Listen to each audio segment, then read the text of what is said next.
my day job, I spend a lot of time with executives and in corporate America.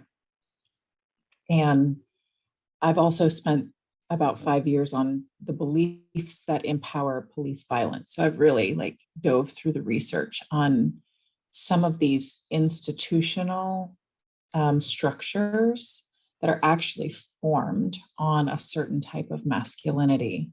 And so I'm just going to tease out this question of reinforcing, like, what is it that we do to reinforce it? I will say that in my explorations through oppression, especially with the racial lens, My Grandmother's Hands is a great book that for me, like the subline is, when Europeans came over here, we came over with a particular kind of trauma in our bodies and in our ancestral bodies, and that we are still working with trying to unlearn sort of that default setting of war. And that we brought this with us for generations, and that we're going to have to unlearn the warlike mentality with everything. So I actually think that masculinity, toxic masculinity, is just a mechanism of that, a component of that. Greater, as Helani said, colonization, a piece of colonization of our colonization culture. And I think that it also has caused atrophy and collapse in women generationally, because so much of the dominant space was reserved for a particular type of man, and everything else has sort of led us to still be searching for our own power and our own internal warriorship in a positive way. But what I will say the most about is that when I'm working with an executive who is saying, my people are complaining, they need to stop whining, stop acting like a girl. I have executives who say all these things. At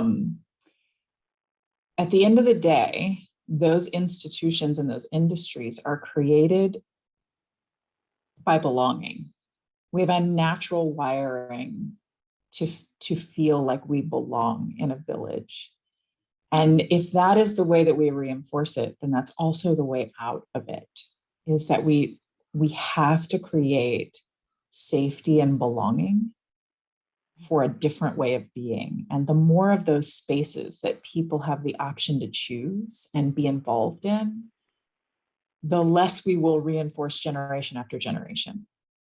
I have millennial young executives coming onto the scene now and getting power in institutions that don't recognize how they think and don't recognize how they feel, and are not used to, being socially connected in this web that I think millennials have known that the rest of us were taught to compartmentalize or negate. And the more we can create spaces that don't amputate parts of people, the more there will be a tipping point. We're ready. We're all ready.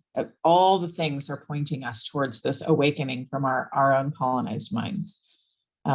But entire institutions and industries have been built around toxic masculinity. Corporate America, Western medicine, the justice system, right? All the things that sort of our structures, our pillars in our society, they're built on those characteristics. So it's up to all of us to create spaces, whether it's men's groups or, coffee breaks with people at work, that they can have real conversations and have real feelings. All those things we can create it. Would be my 2 cents.